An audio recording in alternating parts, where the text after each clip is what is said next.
Welcome to the Morning Glory Project, Stories of Determination, Extra Blooms Edition. These Extra Blooms episodes are revisits of our past guest. My co-producer, Angela Washington, and I very often find ourselves sharing updates with each other. Oh gosh, did you see what that guest was up to? Did you see what they did? Did you see that? Did you see that? And we figured that if we get excited seeing what new things they're accomplishing, that you might too. So these Extra Blooms editions are that, a little extra, where we revisit with a past guest to see what else has gone on since last we spoke. Maybe they've got a new passion project, a new idea, a new book, a new accomplishment, and we like to share that. So feel free to go to themorninggloryproject.com to listen to any previously aired episode. And we love it if you write a comment, share it out, give us a review, and let others know. Of course, you can always subscribe to the Morning Glory Project across all of the podcasting platforms. That way you just never miss an episode. So welcome to the Morning Glory Project. I'm glad you're here today, and I know that you'll love hearing from our Extra Bloom guest. It is my joy to welcome back to the Morning Glory Project for an Extra Blooms edition, Meredith May. She was our guest sharing her intimate and inspiring memoir, The Honey Bus. And we welcome her back now to share the story that she portrays in Loving Edie, How a Dog Afraid of Everything Taught Me to Be Brave. And this new memoir is really more, it is certainly a dog story. So folks who love animals will love this book. But it's more than that to me. And I think of it as a dog story to be sure, but it's really the story of what our relationships with vulnerable creatures can teach us about ourselves and how we can learn from that. So if you are an animal lover and specifically a dog lover, you will love this book. But I think there's something in it for everybody who has loved somebody vulnerable or who is a person who is vulnerable, particularly to anxiety and concern and perhaps other mental health challenges. So welcome, Meredith. I'm so glad to have you back.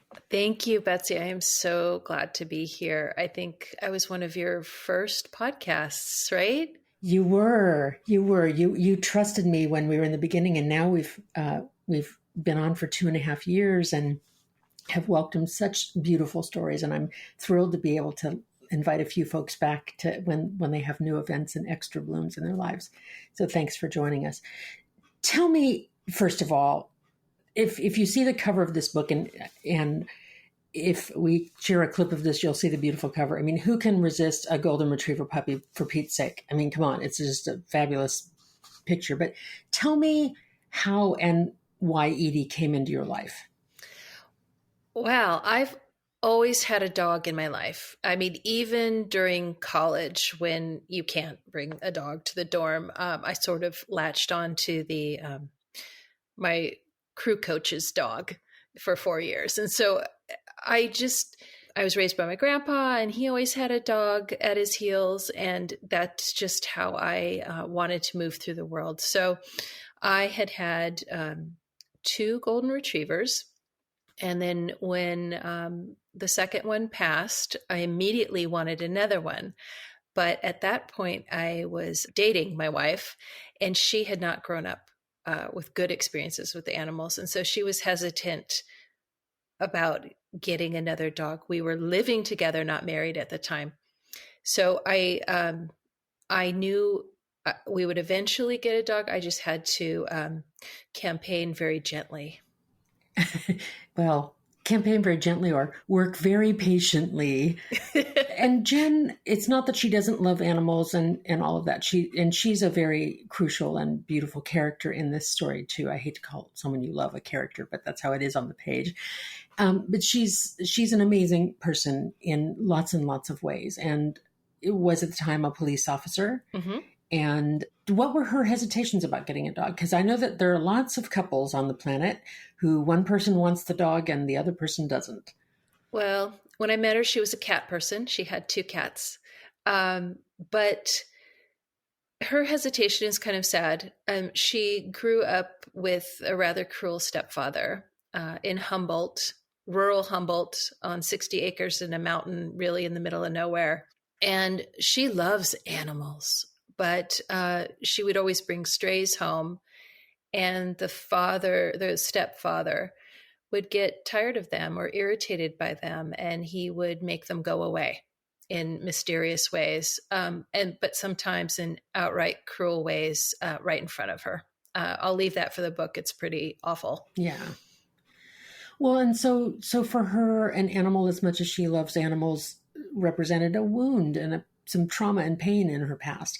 And so she had her hesitations. You lived then in San Francisco. Mm-hmm. So eventually you wear her down. I do. Eventually your patience wears her down, and you woo her into getting a dog. And tell me about finding Edie, and then tell me about how it turns. We were taking a walk at Fort Funston in San Francisco, which is kind of like dog Disneyland. It's this huge, beautiful park on the cliff, and dogs can go on the beach, in the forest. And I mean, it's where you go on weekends if you have a dog. And there was a guy walking by with a golden puppy that looked so much like my Stella that I just fell to my knees and pet this puppy completely inappropriately. I know you're supposed to ask and everything, but I'd gotten to that point where I was like really desperate for another dog. And Stella was your previous golden. Yeah, she's the one who passed, and who was waiting to get a second golden after Stella. And he let me know where he got her. And it was a breeder in San Francisco. So that's where we went. And there were 3 puppies left out of a litter of 10. And she was the only one who kind of rolled over and exposed her belly and was keyed on us right away. So we immediately picked her. We didn't ask very many questions. We didn't research the breeder. I was just wanted what I wanted, and I wanted it now. And then we brought Edie home. And at the beginning, she seemed like a normal puppy with puppy fear of certain things. But then we tried to take her on a play date at the SPCA, and she completely freaked out and bolted for the door. And I'd never seen a puppy run away from other puppies. So there wasn't a menacing dog there or something like this. This was a normal puppy environment, and she sort of freaked out. And this was the hint, the harbinger of things to come, as they say. And I want to clarify for listeners too, and if you read this book, because I kept telling my husband about, as I was reading your story, and I kept telling him, oh, this is about a really anxious dog. And he'd say, oh, like Rusty, or this dog of a friend of ours. And I said, no, way more than that. Oh, like so-and-so. He would name these dogs that were a little skittish or a little shy, or rescue dogs that were had a little tremble when they first met you and took a long time to warm up. And I kept saying, no. That's not what we're talking about here. So tell me what we're talking about here when we talk about a dog afraid of everything. Yeah. And your husband's response was our response too, to our own puppy. Like, no, she's just maybe a little afraid of that thing, or no. And it just got to be unreal. Like, we would try to take her on a walk. She'd learned how to walk on a leash in puppy class, but we couldn't even get to the end of the block because she would freeze and stop moving if she saw a car, another dog, another person, a garage door opening, a bag floating on the wind, anything, a bird. So if she wasn't on a leash, she would run for her life, because there were a couple times we had her off leash, like on a trail. We tried taking her to quieter and quieter and quieter places, which are not so easy to find in San Francisco. Right. And we would go at 6 a.m. on a Tuesday. We were trying to avoid stimulation the best we could, at the same time, like, try to help her develop and have some good experiences. But she would just bolt. And a couple of times she ran into traffic, and it was just the scariest thing in my life. And we realized we can't ever have her off leash. Right. We can't ever walk her on a sidewalk. Which, for somebody who was a runner and were used to dog companions and those things, that was a disappointment, which is another theme that I'll come back to in a bit. But The other thing is, it sounds like, oh, not such a big deal. You have a puppy that bolts, so you keep them on a leash. That's not such a big thing. And I can hear what my husband would be saying if I told that story. He'd say, well, then just keep on a leash. What's the big deal? Tell me why that's more of a big deal. But first of all, she doesn't remain a puppy. She grows to be how big? She's almost 80 pounds now. So yeah. She can, if she's a fearful dog of 80 pounds on a leash, can pull you into traffic. Exactly. I mean, it got to a point where, with Edie, we can't just leave her with a friend to go away for a weekend, which we used to do all the time with Stella. Because she's a liability. We did leave her with a friend in the beginning before we realized how much of a issue we had on our hands. And she dragged our friend on the ground. Our friend is petite. She used to be a ballerina, and dragged her through the sand at Fort Funston. So yeah, our puppy could injure other people. One time we took her to a restaurant and we had her tied up, seated under our table, and someone popped out of a door behind our table and scared her. And she took off with my chair dragging after her into traffic, and cars were screeching out of the way left and right. She could have killed a person. Right. Not only herself. So we got to this point where we were trying all sorts of remedies and working with behaviorists, and we were really, I didn't want to say it, but my wife had, more of the responsibility and adult behavior to say, maybe this dog is too sensitive for the world. Mm. She's a liability to other people and herself, and that, unless we can find a farm for her to live with way in the middle of nowhere, maybe we have to put this dog down. It's the right thing to do. Which for an animal lover is a horrible thing. Horrible. Because this isn't an animal that was in physical pain or any of that. It was a dog with, dare I say it, a mental health issue. Of course. But she wasn't always like this. When she's alone in the house with you and your wife and things are in a controlled environment, tell me about Edie. She is the most adorable creature. I mean, I read somewhere that dogs with high fear have high everything, every emotion. And I think it's true with her. I've never had a dog that kisses this much, that wants to cuddle this much, that plays with such, ferocity. I mean, she's on an 11 on every emotion, and she's hilarious. We've now figured out what kind of environment she needs and how to create that for her, even when we travel with her. She's so much better now. And she's how old now? She'll be 4 in September. Okay. So she's, not only has she matured and settled a little, but you've also learned what things do and don't work for her. Exactly. I mean, the main thing is we moved out of the Bay Area. Well, tell me about that. Now, see, I want to pause here just for a second, because I know different people have different attitudes and vantage points about animals and how they relate to human life. Some people say we're all creatures and that's it, and we're all equal in God's eyes, right? And some people would be like that. And some people would say, no, humans are very different and animals are very different, and they value it differently. But I want to say that wherever you land on that spectrum, this relationship with this animal was not unlike a parent with a child, a troubled child, a child who is born with a disability or a mental health challenge or something. And some of the things that you and Jen went through with regard to this animal have strong parallels, if not identical, to what lots of people who have troubled loved ones might go through. And of course, in humans, we don't think to euthanize somebody because they have an anxiety disorder. That's not something that would ever occur to us. But in the animal kingdom, things are a little different. And by the way, that was not something you pondered on for 1,000 years. This was one of the many considerations. How did you intervene? And before we go on to that, also that those of us who've had a child with a learning challenge or a child with an anxiety issue, sometimes at first you don't know what it is, and you think, I just need to push them. They're being a little lazy, or they're being, they need to knock it off and get over it, or they need to focus. And I can see that it's easy to be impatient and think that if, you kind of, a little tough love will help it out, or a little training. And you did all of those things, and you did more. So with Edie, you had to look at medical intervention as well, correct? Oh, correct. I mean, we started with taking her to puppy classes, and she adjusted. They were a little scary at first, but she adjusted.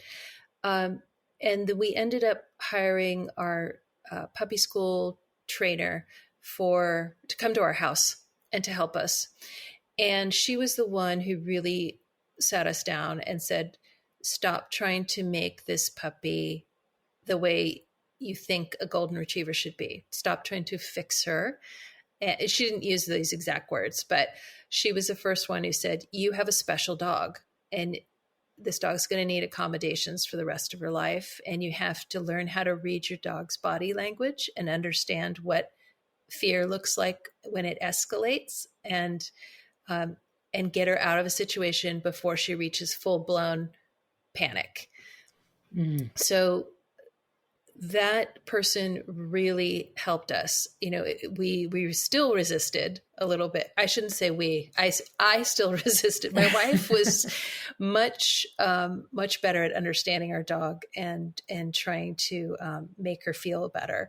But my attitude with myself and my life and my career has always been fix things and suck it up, buttercup. And, I had a difficult childhood, and that's largely what my first memoir is about. And so I'm all about self-improvement and resiliency. And when I couldn't pull that out of my dog, I was taking it personally. So I would try harder. Yet another parallel for so many parents that may have a child that it embarrasses them because they think it makes them look like bad parents, or they feel as though they need to control things. It seems like a lot of the struggle, and I'll put a name on this, Meredith, and you tell me if it feels true or not. It seems like for you, a lot of the struggle in the book was between acceptance and control. Bingo. Between thinking you can fix things and needing to simply accept that this was this animal's nature, and that you didn't have, accepting the limits of our own influence just sucks. It just does. I never like that when I discover those boundaries. And it seems like that was some of the struggle for you. Completely. This wasn't the dog I expected, but obviously this was the dog that I needed. Tell me what you mean by that. Because she taught me to stop fixing her. She taught me to see her. She taught me to give her what she needs. And she taught me that it's not the Meredith show all the time, that this has nothing to do with me. And my dog needs calm. She needs to move slowly. She loves routine, repetition. And I had to slow my pace to get down to that level with her. And it made me feel a lot better, frankly, and calm. And it also just made me see that I can be really pushy and obstinate and not see the larger picture. And that I have opinions about what's right and wrong rather than what just is. It sounds like she sort of acquainted you with your shadow self, the parts of yourself that you weren't so proud that you have. Yes. Yes. That we all have, by the way. I don't mean that you're a more shadowy person than the rest of us. I just mean that this dog acquainted you with your impatience and your pushiness and your making it the Meredith show, as you call it. Yes. And that's why I'm a little anxious about this book coming out, because with my first memoir, I'm a child and I can sort of hide behind that character. But this is raw me, adult with icky thoughts. And so I feel much more vulnerable standing in front of people talking about a dog book, right? Writers write about their dogs all the time, but they're not really writing about their dogs. They're writing about how their relationship with their dog and what that says about them, which I didn't realize until I was halfway through the book, and my editor kind of laughed at me, because she kept pushing me to put more of my reaction to what was happening in the book. And then I realized, oh, of course, I'm not writing just about Edie. Edie's the catalyst. for the story, really. Well, we here at the Morning Glory Project, we've had 2 guests prior to you that wrote dog stories that aren't just dog stories. We have Julie Barton, of course, who wrote Dog Medicine, which that's sort of the reverse of your story. In your case, it was the dog that was troubled and the people had to learn to accept that. And in Julie Barton's case, she was in trouble. She was suffering as a young adult with severe depression, and the dog sort of helped her heal. And the second author is, of course, Pam Houston, who wrote Sighthound, one of my favorite animal stories of all. And that's really about how animals taught her to love and taught her to love people. And so that's what I say. It's more than a dog book in that way. So you're fearful because you don't come across as a perfect person or perfect character in this. And I'm actually pleased by that, because I think it would be quite the boring book if that was the case, because the struggle that you go through, and indeed the struggle that this puts on your marriage, became issue. Can you say a bit about that, how this became a marital matter? Yeah, I'm the stay-at-home writer, and my wife is the go-to-work person. She was a police lieutenant in San Francisco at the time. So there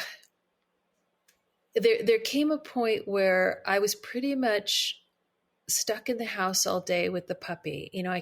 We were trying to take her out and incrementally show her the world and see if we could build her confidence. And we'd always have a setback, and something would make her do a U-turn and run back for home. So it got to be a point where I'm in the house all day with this puppy who has cabin fever, and she's biting my ankles and chasing me around. And, I'm doing exercises with her that the trainer gave me indoors, but still it's getting to I can't work because it's constant with this little fur ball. So it's not unlike a parent at home with a newborn child who thinks that they're going to work while the kid's napping, and then the kid doesn't nap and whatever. I imagine. Yes. Well, I can tell you, okay, having had that experience. Yeah. And it got to the point where I was starting to really resent my wife. And there's this scene that I think is kind of funny in the book, where I've just had an argument with Edie. Like, she kept biting me. And I'm saying, no. And finally I just put her in a room and slammed the door, and I'm sitting in the living room crying. And my wife comes home from work and she doesn't notice. And she goes up to see the puppy, like, what's the puppy doing in the bedroom? Hi, everybody. And I just said, she was bad.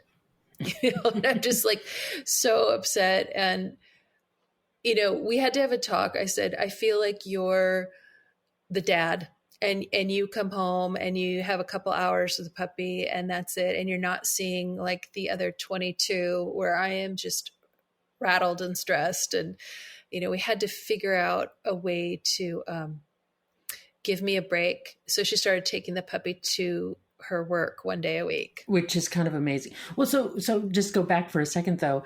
It's just interesting because here you are a lesbian couple, and here you fell into these sort of gender traditional heteronormative sort of patterns that have been, the mom at home all day, and the dad comes home and she wants the dad to be mad at the kid with her. And, that's been happening, ad nauseum for millennia. Right. And so here you are in this atypical situation. So she gave you a break. She got it. Mm-hmm. And worked to bring Edie, which was no small feat, by the way, to bring this dog to work. Yeah, I really think my wife is the hero of this book. What she went through.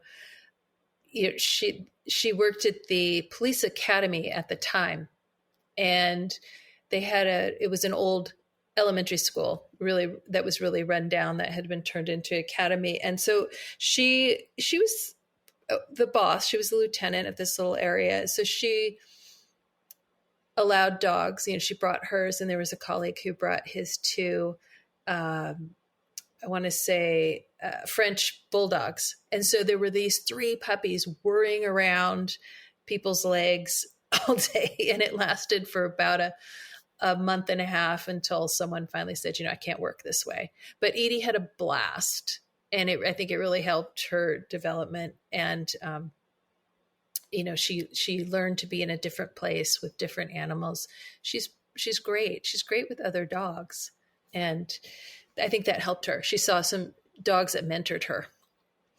So in a way, you've said it before, and I want to go back to it. You said this wasn't the dog that I wanted or imagined, but it was the dog that I needed. Mm-hmm. And as good fortune would have it, the two of you had the means to address this dog's concern medically, psychologically, training, the right kinds of treats and healthy activities and all.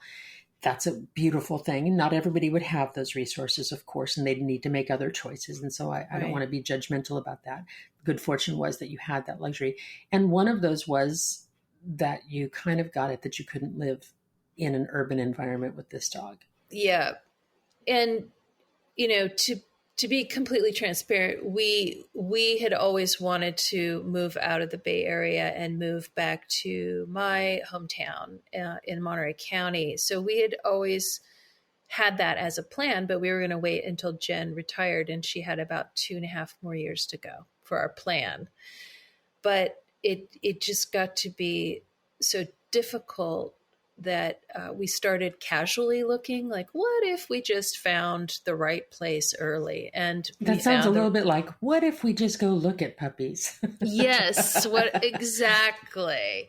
And we do come down to this area a lot because a lot of my friends and some of my family still live here. So we would come down a lot anyway. So we'd be out here for that reason. And we just kind of peek at the Carmel pine cone and look at the listings, and one of our very good friends is a real estate agent. And once we let it slip that we were casually looking, she was on it.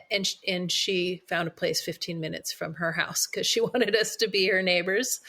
So we found a place and we thought, well, let's put in an offer, and we got it. And it was like basically a 2-week process, which is crazy. And we decided we would just live apart during the week. Jen lived with a friend Monday through Thursday, and then would drive 2.5 hours down every weekend to be with me and the puppy. But the minute we let Edie out of the car at the new place, it's on a mountain, 1,800 feet up. It's 10 acres, but 3 it surrounds the house and is fenced. She just took off like a rocket and was jumping and running through the landscape in a way that I've never seen, with just joy, her tail straight up. She found a dead rabbit leg and was like so pleased with herself.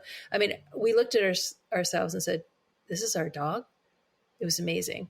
Instant. It was instant.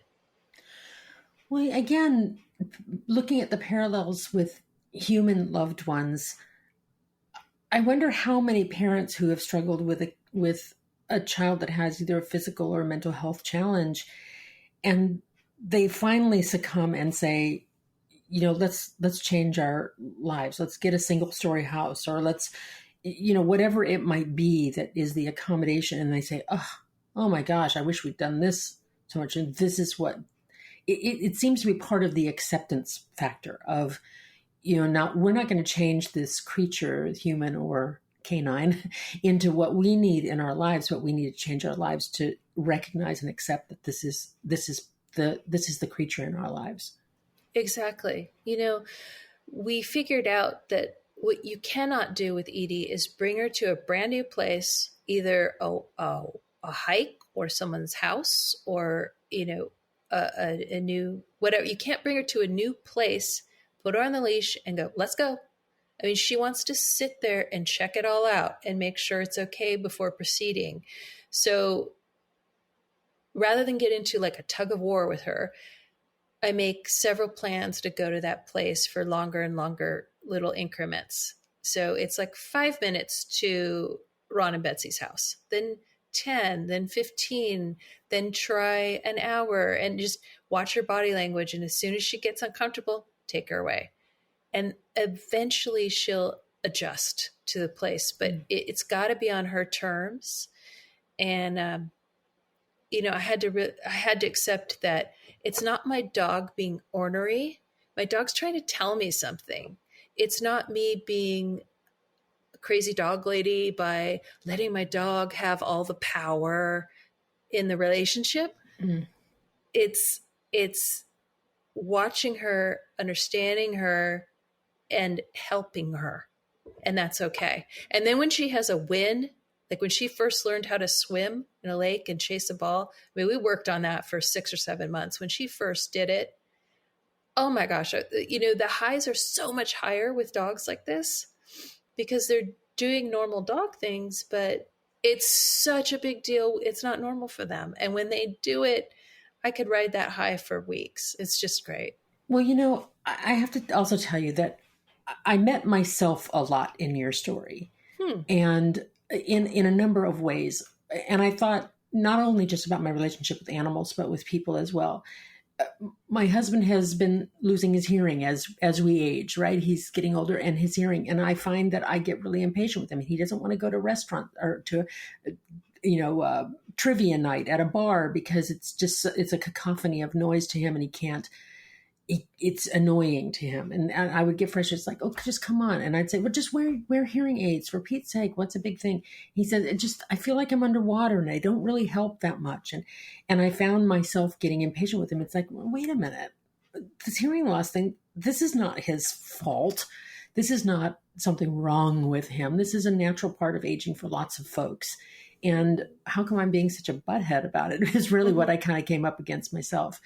And also even just thinking about my own relationship with my dog who went blind in his last 4 or 5 years of life, and how we thought we could have him do the normal things, but things that he'd never been afraid of before, he was suddenly afraid of because he couldn't see them. And we brought him to a hotel room and took him with us, thought we were doing a great thing. And he just cried the whole time. I thought, we can never bring this dog out again. It's just too mean. So I met myself and I met my own kind of control freaky kind of qualities in your story. And you and I could probably identify well in that way. Perhaps my husband is more Jen than I'm more you in this story. Well, those two need to pair up, definitely. There those we go. Two personalities. There we go. Well, yeah, maybe that's that sort of opposites attract thing. So what do you think are the biggest lessons that you have gained? Because you said the subtitle of your book is How a Dog Afraid of Everything Taught Me to Be Brave. And I would have thought you a brave person before this animal came into your life. So what kind of bravery do you think you learned? It has to do with motherhood. When the trainer was working with us and explained, you have a special needs animal who's going to require accommodations, my immediate thought was, oh no. Like, I don't know if I can do that. I had, at that point, I had always had dogs to make me feel better. As a child of absent or abusive parents, I had learned how to take care of myself. I learned how to self-soothe, and I learned what I needed. And a dog, that like undying loyalty of a dog, filled this little hole in me all the way through adulthood. And so I always had dogs as, well, like therapy, like Julie Barton, right? Whose wonderful book. I'm glad you mentioned those two. I read them both. Julie wrote a blurb for the back of Loving Edie, so I'm super excited and thankful. But just a quick side. So I had always had dogs for me. And now I was presented with a dog that needed me to care for it. And I don't have children, as I said before. I was always afraid to have children or a dependent of any kind because my mother was so bad at it. I thought maybe I had inherited her bad mommy gene. Aloofness. Yeah. Right. And so I just didn't know if I was up for the task. And I didn't want to resent this creature, even if I was up for the task. I didn't want to always be bummed out about it. And so the bravery part is she taught me that I could do it, that I'm good at it, and that I can still be happy with this dog. Like, this dog makes me gloriously happy now. We get each other. She's improved a lot. She can do things that she couldn't do in the book. And she's, getting better every month she's getting a little better. But, she's perfect as she is now. She doesn't, that's what she taught me. I don't need her to be what I think she should be. She's great as she is. And it's been kind of fun figuring out how to work with a dog like this. Well, Meredith, I want to thank you so much, first of all, for writing this book, for letting me get the sneak peek behind this day before the book launched, of getting to read it. It was really quite a privilege and a joy. The book is Loving Edie, How a Dog Afraid of Everything Taught Me to Be Brave by Meredith May. Also, if you have not read The Honey Bus, please don't deprive yourself any longer, because it's another special and glorious book, and they would make a companion gift package for anybody. Thank you so much for gracing me with another conversation in this Extra Blooms edition of the Morning Glory Project. Thank you so much for joining me today. Thank you, Betsy. This was tons of fun.